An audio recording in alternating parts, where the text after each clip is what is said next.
Ya pemirsa, Wapres Gibran melakukan gebrakan dengan membuat posko pengaduan langsung pemirsa.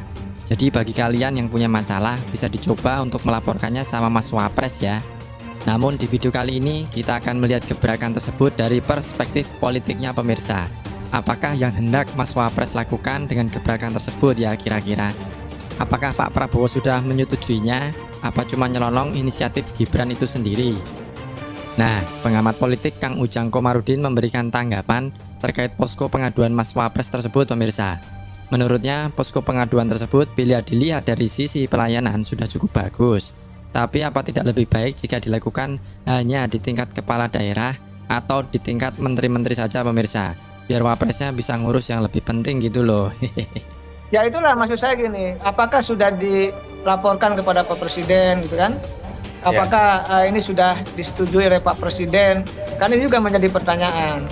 Oleh karena itu, ya sejatinya apapun yang menjadi kebijakan dan rumusan dari Wapres itu tidak boleh bertentangan dengan presidennya, tidak boleh mendahului kebijakan presidennya.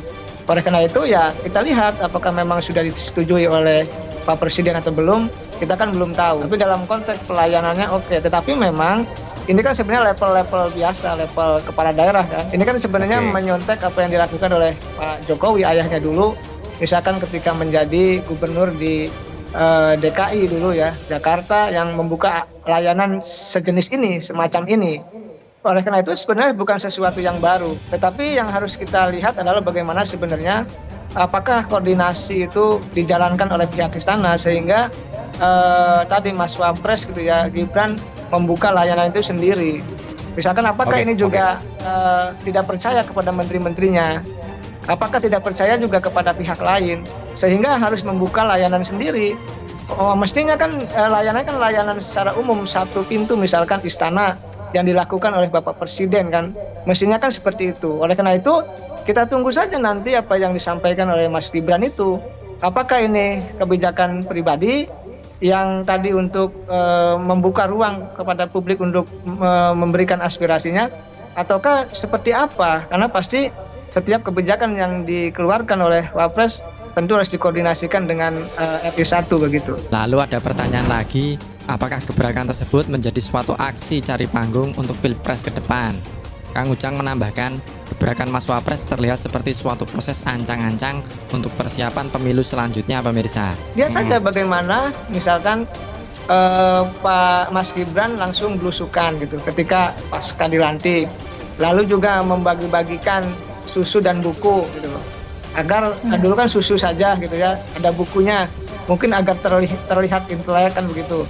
Lalu memanggil menteri, jangan lupa kita tidak menyaksikan di zaman-zaman dulu itu ya, di pemerintahan yang lalu Wapres secara terbuka memanggil menteri, dan Gibran melakukan pemanggilan menteri itu ketika pasca dilantik. Dan saat ini tadi ada dia membuat kebijakan sendiri yang membuka tadi laporan di Istana Wapres ataupun melalui WA terkait dengan katakanlah persoalan-persoalan masyarakat. Dan dari segi keefektifan, Kang Ujang menjelaskan seperti ini pemirsa. Tetapi kan kita ini kan banyak halangan-halangan dan hambatan birokrasi, hambatan sistem gitu ya, hambatan individu-individu yang ada di pemerintahan yang juga tanda petik ya banyak menghalangi aspirasi-aspirasi dari masyarakat itu. Oleh karena itu kalau bicara efektif atau tidak tergantung dari solusinya, apakah ada solusinya yang bisa diatasi atau tidak.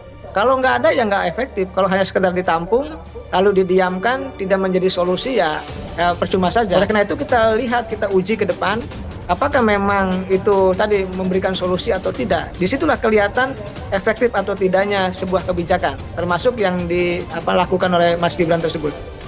Dan Kang Ujang melihat ketika Mas Wapres membuka aduan ini, maka suka tidak suka harus bekerja keras untuk memverifikasi laporan yang masuk. Apakah aduan tersebut merupakan masalah urgen menyangkut kenegaraan atau cuma masalah individu yang hanya bersifat subjektif pemirsa. Tetapi apapun itu tentu kita lihat saja perkembangannya, apakah ini menjadi bagian daripada solusi atau menjadi bagian daripada masalah ke depan. Karena tadi kan harus dikoordinasikan dengan kementerian dan tentu Pak Presiden. Saya melihat bahwa tadi antisipasi dan verifikasi data itu menjadi penting, jangan sampai menjadi kontraproduktif yang mestinya berjalan dengan baik tapi kenyataannya tidak. Oleh karena itu ya kita lihat bagaimana kinerja dari tim-tim sekretariat wakil presiden dalam konteks memanage atau mengelola terkait dengan persoalan curhat ya dari warga atau dari masyarakat Indonesia begitu.